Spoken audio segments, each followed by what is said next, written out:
dos Quadrinheiros de Manaus é uma entidade civil sem fins lucrativos que tem como objetivo difundir a nona arte, que são as histórias em quadrinhos. Então nós somos um grupo diferente de todos os estúdios de quadrinhos que tem em Manaus, que é formado basicamente por quadrinistas. Quadrinista é o nome da profissão da pessoa que faz histórias em quadrinhos. Quadrinheiro é a pessoa que curte histórias em quadrinhos. Então qualquer pessoa pode fazer parte do Clube dos Quadrinheiros de Manaus. Não precisa saber desenhar, não precisa saber escrever um roteiro. Basta você gostar de histórias em quadrinhos, faça contato com a gente que você pode fazer parte do nosso grupo. História do clube. Eu posso falar um pouquinho sobre antes do início do clube, que começou mesmo a história, foi no ICHL, quando eu estava fazendo faculdade de comunicação, e foi proposto a realização, a minha turma foi promover a primeira semana da comunicação. E então aconteceu que cada grupo de colegas, foi dividido em equipes, e cada equipe falava de uma mídia específica. Teve o pessoal que falou de TV, o pessoal que falou de rádio, o pessoal que falou de jornal, e eu fiquei com os quadrinhos. E para incrementar a minha exposição, foi sugerido que eu montasse uma feirinha de quadrinhos, tipo uma espécie assim de exposição de quadrinhos. Então eu pedi a ajuda dos colegas, pedi a ajuda de uns professores e cada um contribuiu com vários exemplares. E acabou acontecendo que essa amostra de quadrinhos foi a que mais chamou a atenção no trabalho. Chamou a atenção da professora Conceição Derzi, que era a minha orientadora na época. Dessas discussões, comentários sobre essa exposição, surgiu a ideia de fazer um encontro de quadrinheiros. Reunir o pessoal, porque eles já sabiam que eu desenhava quadrinhos na época, desenhava para o jornal A Crítica, eu desenhava o Cri-Cri, a crítica da criança, digamos assim, o segundo maior suplemento infantil do Amazonas, depois do Curumim, só que ao contrário do Curumim, o Cri-Cri ficou sendo impresso por 5 anos. E daí, enquanto eu estava fazendo o Cri-Cri, surgiu o clube, comecei a participar do clube, comecei a participar do fanzine, do Francazona, fiz o Hipercomics e continuo nativo até hoje. E a partir daí surgiu aquela ideia, vamos fazer algo maior, vamos fazer uma exposição juntando todo mundo que estiver aqui do Amazonas interessado em se encontrar e falar sobre quadrinhos, mostrar revistas de quadrinhos, colecionadores, compradores, fãs, e assim surgiu o primeiro encontro de quadrinhos de Manaus, em 1992. Acabou o encontro e surgiu aquela vontade dos participantes de continuar se reunindo regularmente. E foi aí que surgiu a ideia do Clube dos Quadrinheiros de Manaus. O professor Tenório, na verdade, ele sempre foi um entusiasta das histórias em quadrinhos, pela ligação direta dele com a literatura. Então, ele percebeu que o Clube dos Quadrinheiros de Manaus não tinha um local físico para se reunir e para manter suas organizações administrativas, e ele ofereceu o Espaço Cultural Valer para a gente começar a se reunir lá.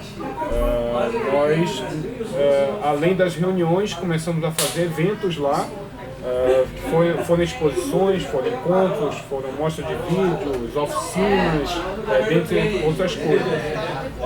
Uma das últimas edições, mas o primeiro surgiu no ano mesmo de 93, com os membros já, que é a primeira edição, capa minha, lançada em 93, já é com os membros participantes do clube que tiveram a ideia de criar suas primeiras histórias e publicá-las, tornar as histórias assim conhecidas pelo público, né? Porque antes disso os desenhistas não tinham espaço, não tinha onde mostrar suas histórias. Quando surgiu a ideia do fanzine, todo mundo resolveu colaborar, porque já era uma ideia diferente. Na época a gente nem sabia que era fanzine. Apesar de ter uma história anterior à nossa, de vários grupos que faziam fanzine, mas geralmente eram fanzines de literatura, fanzine sobre arte, fanzine sobre cinema, rock, principalmente rock, mas quadrinhos foi a primeira vez.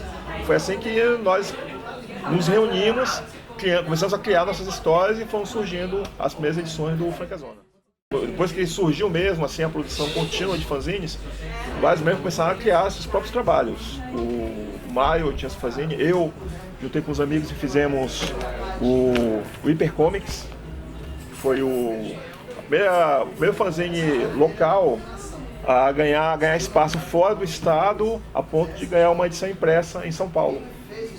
a revista Hipercomic. Apesar do formato de fanzine, já está com revista, porque é publicado por uma grande editora e tinha circulação nacional. Foi o primeiro grande sucesso editorial do Clube de Quadrinheiros. Além das 17 edições do Francazona, tivemos também um Francazona especial, que foi esse daqui, que foi fechado, conceitual na temática de combate às DSTs. Foi feito por encomenda pela Secretaria Municipal de Saúde e foi um feito histórico para a gente, porque foi o primeiro fanzine, até então conhecido por nós, lançado numa tiragem de 1000 exemplares para ser distribuído gratuitamente. E isso aconteceu num evento que a Secretaria Municipal de Saúde fez na época, não recordo o ano, na Ponta Negra, onde tinha várias entidades promovendo seus produtos, todos no combate às DSTs, e nós estávamos justamente distribuindo esse fanzine, que foram 1000 exemplares distribuídos gratuitamente, junto com preservativos. Os eventos, do Encontro dos Quadrinheiros de Manaus, eram eventos multiculturais, que tinha exposições, tinha palestras, tinha mostra de vídeo, tinha mesa redonda, tinha oficinas, dentro outras coisas como apresentação de música ao vivo, roda de capoeira, até apresentação teatral teve nesses eventos. Geralmente eram eventos que duravam uma semana, mas nós temos registro de alguns que durou até 2 semanas, e nós tínhamos como tradição trazer sempre algum quadrinista de fora. Então, nessa brincadeira, nós trouxemos para Manaus Laerte, trouxemos Otacílio Assunção Barros, que é conhecido como Ota, chegou a trabalhar muitos anos à frente da editora Med, da revista Med. Trouxemos Lourenço Mutarelli e Adão Iturrus Garray. Nós trouxemos só Manaus.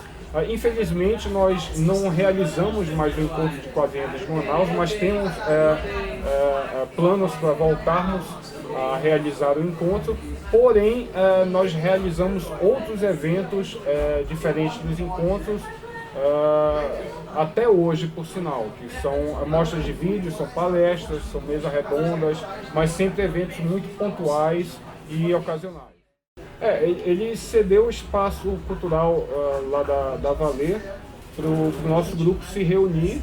A gente mantinha reuniões esporádicas no espaço, e nessas reuniões, lógico que a gente também planejava, organizava os nossos eventos, que aconteciam lá também, a partir do momento que a gente passou a ter aquele espaço. Sim, teve essa reunião que ele me convocou. Na reunião eu fiquei surpreso, porque ele simplesmente me intimou, dizendo que queria, a editora Valer queria lançar um livro, um comic book, que seria uma coletânea com vários autores locais. E ele queria que eu organizasse o livro, queria o maior número de autores. É claro que isso é um convite irrecusável, e acabou nascendo esse livro aqui, que é o Clube dos Quadrinheiros, As Melhores Histórias, que tem 17 autores no total, dentre roteiristas, desenhistas, arte finalistas, em histórias de diversos estilos. E sem querer a gente entrou para a história da literatura amazonense, porque acabou sendo o primeiro comic book lançado no Amazonas.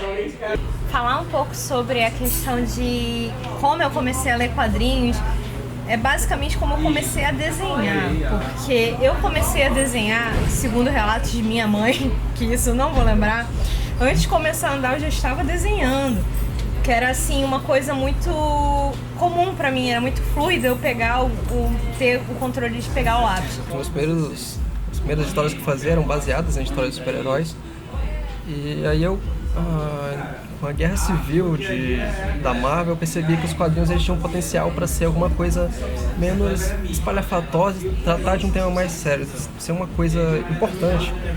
E no passar dos anos eu fui tendo contato com outras coisas. Bem, minha história com quadrinhos, eu acho que como a maioria também, né? A gente é alfabetizado através dos quadrinhos voltados para criança. Então, Maurício de Souza, principalmente, minha tia colecionava. A Disney também, mas muito mais Maurício de Souza, porque minha tia tinha uma coleção da Mônica, né, que começou em 82, eu acho.